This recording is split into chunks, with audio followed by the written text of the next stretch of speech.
Assalamualaikum warahmatullahi wabarakatuh. Salam sejahtera untuk kita semuanya. Alhamdulillah hari ini kami dari bidang data dan solusi geospasial di PLN Persero bisa silaturahmi, bisa ketemu teman-teman yang sehari-harinya berkecimpung dengan data geospasial. Oke.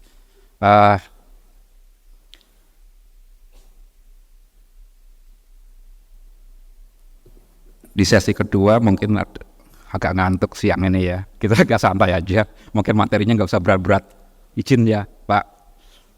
Oke, yang terhormat teman-teman dari SCID, teman-teman inovator, teknologis yang sudah dapat award ya, dari pagi. Izinkan dalam kesempatan ini kami sedikit sharing ya, berbagi cerita. Tentunya nanti juga kami ingin juga mendapatkan cerita ya, dari Bapak Ibu sekalian, teman-teman ya, sharing pengalaman tentang bagaimana pengelolaan GIS ya. Oke.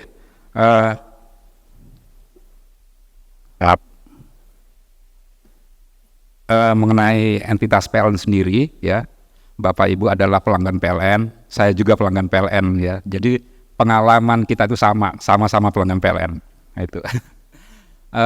Jadi PLN itu bisnisnya apa sih ya? Mengoperasikan ya, menyediakan tenaga listrik ya, dari pembangkitan ya, transmisi, penyaluran, distribusi sampai ke jualan listrik pelanggan. Nah, ada baru lagi itu ada yang istilahnya beyond KWH, produk-produk di luar listrik ya. Ini adalah gambaran mengenai sedikit aset ya. Kalau kita bicara kilometer sirkuit ya, panjang jaringan, berapa total panjang kabel yang dikelola PLN itu ya udah bisa keliling bumi itu berapa kali lipat itu ya, 1 juta kilometer ya. Kemudian untuk pembangkitan sendiri ya, merupakan aset yang kami miliki itu ada hampir 7.000 ya. Semuanya tentu saja mempunyai data lokasi terutama nanti. Kita akan ke sana nanti. Terus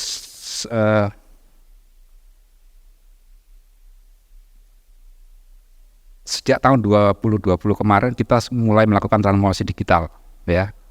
Banyak kegiatan-kegiatan yang memerlukan dukungan dari digital, dalam hal ini teknologi informasi. Sebagai latar belakang, organisasi data analytical dan geospatial itu adalah bagian dari divisi sistem dan teknologi informasi. Jadi kami itu aslinya orang TI gitu, IT ya, yang belajar geospasial, diajari oleh teman-teman Esri. 2018 kita coba implementasi ya GIS. Apa yang menjadi sasaran dari implementasi GIS PLN adalah mendukung transformasi ya, transformasi digital guna meningkatkan efisiensi dan inovasi ya. Terbagi 4 ya kategori itu. Green, yang pertama green ya, sama seperti entitas bisnis dan mau bisnis listrik ya, mau produk apa aja itu harus berbasis green ya kan sekarang ya, hijau.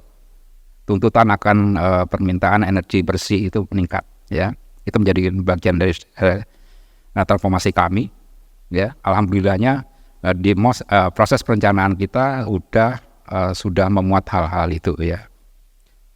Kemudian lean ya, bagaimana kami bisa efisien ya, baik secara biaya produksi ya. Kemudian juga kami berusaha lebih inovatif ya. Mungkin teman-teman sudah menggunakan PLN Mobile ya. PLN Mobile itu salah satu produk dari transformasi digitalnya PLN ya. Hasilnya nanti kita lihat kayak apa. Kemudian customer focus ya, customer yang kami simpelnya membuat customer happy gitu ya, memuaskan. Terus ini adalah transformasi digitalisasi yang ada di PLN secara end to end ya. Banyak program di sana, dari pembangkitan itu ada inisiatif digital power plant, kemudian bagaimana kami mengoptimize energi primer ya, dari batu bara, minyak, gas, ya, air, tenaga matahari ya, PLTS ya, PLTP ya, itu. Kemudian Lawn Green Booster, bagaimana kami mengkonversi energi primer tadi menggunakan energi terbarukan di situ. Kemudian di sisi transmisi ya, transmisi kalau Bapak Ibu tahu yang power, ada jaringan yang lintas kota, lintas provinsi, itu transmisi namanya. Nah, itu juga sudah berbasis digital ya. Di sana dilakukan pengaturan beban ya. Kemudian berapa yang harus bisa transmisikan antar provinsi dari pembangkit ke pusat beban. Kemudian juga di sisi distribusi sama, tapi hanya untuk tegangan yang lebih rendah ya. Kami di sana ada inisiatif advanced metering infrastructure ya. Di sana nantinya PLN bisa meraih data berapa konsumsi listrik pelanggan secara remote ya, berapa lokasi sudah kita lakukan pilot seperti di Bali, Sumut, kemudian Jakarta ya, lagi on progress. Terus inisiatif lain di sisi retail ya, dengan penggunaan apps ya, super apps PLN Mobile, kemudian juga yang di situ akan digunakan untuk mengemas semua produk di PLN. Misalnya kendaraan listrik ya, di sana bisa teman-teman bisa melihat produknya PLN selain listrik itu apa, misalnya HiConnect ya, provider internet broadband. Kemudian di sana bisa beli token misalnya ya, kemudian melakukan pencatatan meter supaya datanya akurat ya, kalau di entry pelanggan ya makin transparan jadi bisnis kita. Oke. Nah, semuanya ini perlu support nih ya. Di sisi digitalisasinya termasuk GIS ya. Kami ada di mana? Di sini ya. Salah satu contohnya adalah proses perencanaan nih ya. Kalau sebelum kita semuanya berbasis tech base ya, tech analitik ya, bukannya nggak bagus, tapi lihatnya ngeribet gitu ya. Kita susah banget. Text based listening ya, manual dokumen, kemudian sporadis ya, terpisah-pisah, kemudian fragmented proses ya. Terus dalam perjalanannya kadang agak sulit dilakukan kolaborasi karena sistem yang beda-beda tadi ya. Nah, bagaimana setelah kita menggunakan special planning ya, otomatis teman-teman yang kami layani itu menggunakan satu database, satu peta yang sama dalam proses perencanaan. Sehingga apa hasilnya? Hasilnya proses perencanaan itu sekarang lebih akurat ya, lebih cepat ya. Dan begitu kita lakukan pembangunan data bersama, ternyata teman-teman bisa kolaborasi itu ya.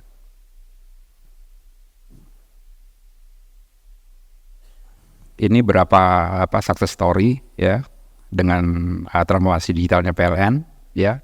Ternyata mungkin Bapak Ibu pelanggan merasakan ya bedanya PLN dulu sebelum transformasi dengan yang sekarang gitu ya. Oke. Nah, ini kita mulai masuk ke GIS-nya ya, bahwa bidang kami itu memberikan layanan geospasial ya. Siapa usernya ya? Di luar organisasi kami itu user kami semua gitu ya. Termasuk teman-teman yang lagi merencanakan project, membangun project ya, mengelola energi primer ya, melakukan proses supply chain ya, misalnya mengatur pasokan batu bara ya dari Sumatera ke Jawa misalnya, yang dikirim pakai transportasi laut ya. Mau nggak mau di sana membutuhkan peta ya, peta ini batubaranya udah sampai mana, kayak gitu ya. Kalau dulu kami nggak kepikir tuh, masak sih ngurusin strum kok perlu peta hidrosalur gitu. Ya, wah ternyata perlu. Ya, bagaimana kita mengawal optimasi rute, ya, bagaimana kita mencari atau mendapatkan energi primer yang murah, misal dengan pengiriman LNG, perlu lagi peta.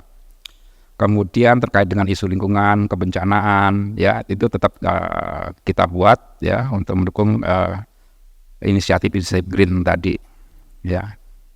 Apalagi dengan penerapan ESG sekarang ya, Environment, Sustain, and Governance, itu tuntutan teman-teman untuk menyajikan informasi, menyajikan hasil analisa menggunakan peta itu makin tinggi, ya.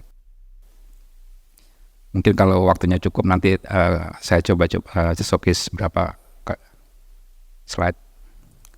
Ini yang merah itu under development sebenarnya, ya. Kalau yang biru udah selesai, udah coba, ya. Jadi di sini bahwa kita bisa lihat bahwa peran peta informasi geospasial itu udah sangat dibutuhkan oleh user. Nggak ada pekerjaan proses bisnis itu yang nggak perlu peta sekarang, ya. Kita nggak bisa perang kalau nggak pakai peta. Kita nggak bisa ngatur strategi kalau nggak pakai peta. Gitu ya, Komandan. Izin. Ya, jadi apalagi dengan situasi yang sekarang ya, pasca COVID ya. Atau momentumnya kita ambil pas COVID aja deh kemarin. Kita harus memetakan berapa pegawai kita yang WFH, WFO, berapa tingkat kewaspadaannya segala macam itu. Contoh ya, bahwa kita masuk ke semua stream. Terus, nah ini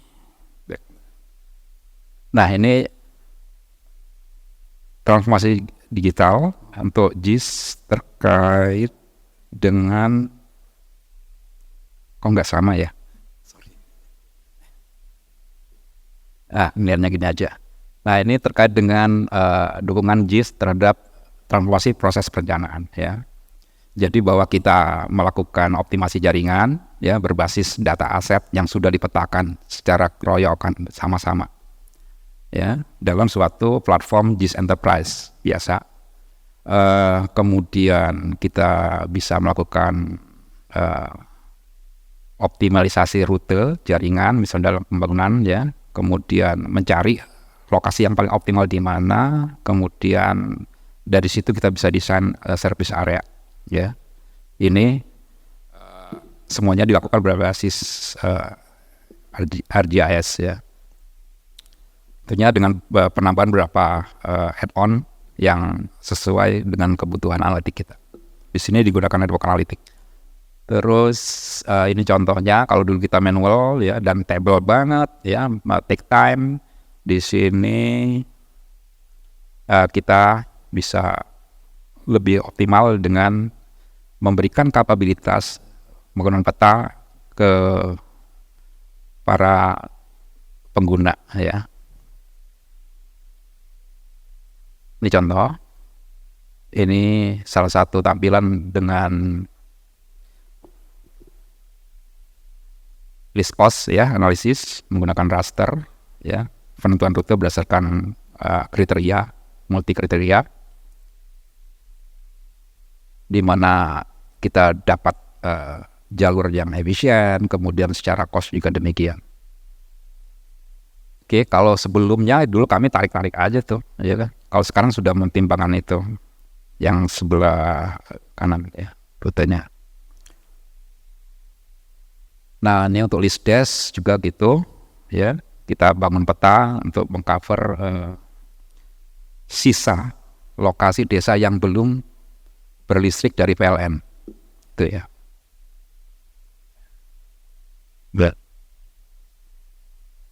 Alhamdulillah kita sudah melistriki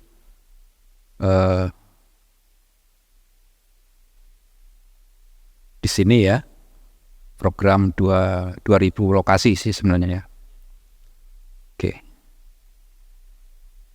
Nah, kami gunakan JIS untuk komunikasi dengan stakeholder tentu saja, seperti yang sudah disampaikan presenter sebelumnya, ya.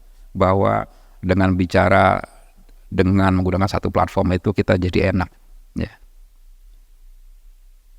Terus ini kita juga melayani pelanggan besar juga menggunakan digitalisasi ya.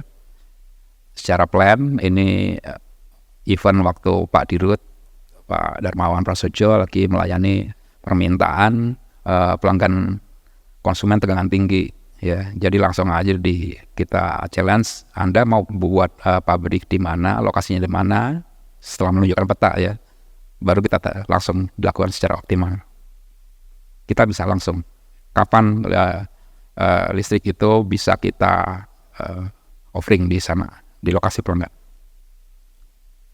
Ini event baru kemarin ya, bahwa kita sudah mempersiapkan ya interkoneksi untuk ASEAN ya.